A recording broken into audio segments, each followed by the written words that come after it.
3, 2, 1. So 3 years ago, I was watching a little 3-year-old little boy who had a peanut allergy. I was changing his sister's diaper, and after I was finished, I couldn't find him. So I was frantically searching the house for him, and I eventually found a lifeless little body on the floor. He had gotten into a little bag of peanut butter cookies. I always have my phone on me, especially when I work with little kids, just because things like that can happen. I immediately call 911, put the phone on the floor for speakerphone, and I began performing CPR. Because I had been CPR certified and I knew what I was doing, that 3-year-old little boy is now 6 years old, and he's probably picking out his Halloween costume, preparing for the upcoming holiday. That is why today I'm going to tell you a little bit about CPR. CPR stands for cardiopulmonary resuscitation. It is primarily used to provide the body with oxygen and keep the heart beating until emergency personnel have arrived. How many of you would say that you know CPR and feel confident enough to use it in a situation like that? Okay, you don't have to say you do if you don't. It's not uncommon for you not to know how to use CPR. According to the American Heart Association, 70% of people say that they feel completely helpless in a situation where CPR is needed. And that, to me, is a very shocking statistic because 88%, according to the American Heart Association, of people happen to have cardiac arrest in the home. That means that people we love, people we care about, that's happening to them. So today I'm going to tell you a little bit about how to do CPR, when to do CPR, and why CPR is important. So first and foremost, in doing CPR, I have found that you need to remain calm. If you're not calm, you're going to freak out and everything's going to jumble in your head. But when you're in that situation, it's really hard for you to remain calm. There's like someone laying on the floor, totally unresponsive. So I have worked with I go by the ABCs, and you've been learning that since you were itty bitty. So A, B, C, super easy, you're not going to forget it. A, airway. So first and foremost, you need to get the victim on their back. That way everything is free flowing. You're not going to have any issues. You need to put 2 fingers under their chin and make sure that their head is completely against the floor or wherever you have them laying. That way, if it's like this, there's no airway that's going to get in. There's a blockage, so you just need to make sure there's no blockage. B, breathing. You need to, for an infant, you're going to put your mouth over the whole mouth and the whole nose. You're going to make sure that it's locked in tight so no air is escaping, and you're going to do 2 breaths. Infant is anyone from 12 months and under. Then you're going to, for a toddler, it's anyone from 12 months to 4 years old. Some people say 3, but I like to go 4. You're going to pinch the nose completely shut, do 2 breaths in the mouth. Make sure no air is coming out. You're going to do the same thing for an adult. Adult is obviously anyone above that, even though they're not really an adult.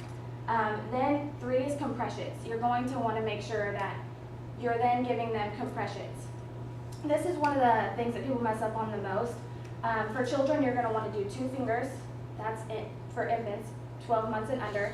For toddler, 2 years, or 12 months to 4 years, give or take, you're going to want to do 1 hand. I usually say, do it like this, close your hand, that way you're not moving around, and you're going to want to push with this.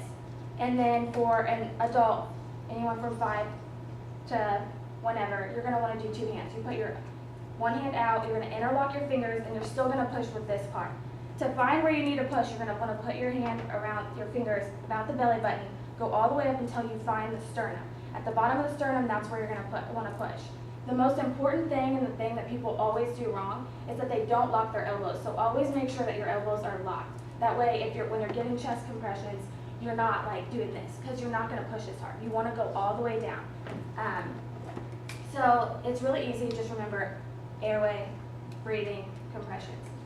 I want to tell you a little bit about when it's needed now, because a lot of people don't know when to perform CPR. So now you know how, so I'm going to tell you a little bit about when. According to the Red Cross, there's hands-only CPR, which just means that you don't do the airway or the breathing. And these are for people who have gone into cardiac arrest due to like a heart issue. So they've had a heart attack.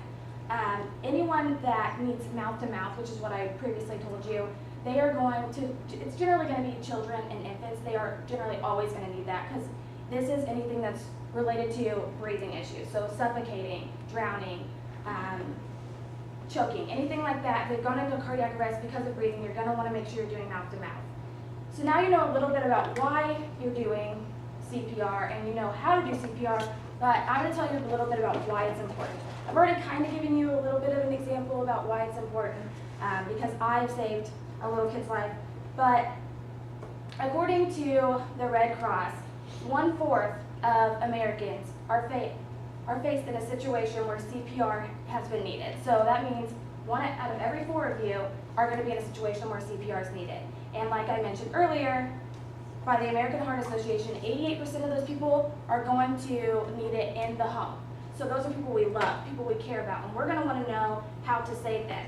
And according to the American Heart Association as well, people that receive proper CPR when they've gone into cardiac arrest are 2 to 3 times more likely to survive than someone who doesn't receive it. And if they don't receive it, then that's oxygen that's not going through the body. So they are going to maybe not survive, or they can have brain damage because those cells aren't receiving oxygen. So it's very important that we react immediately and start CPR when it's needed. So today I told you how to do CPR, when to do CPR, and why it's important. So in conclusion, I hope that all of you today know a little bit, even though you're maybe not certified, know a little bit more about CPR so that you feel more confident if you're presented in that situation, that you can maybe save a life like I did.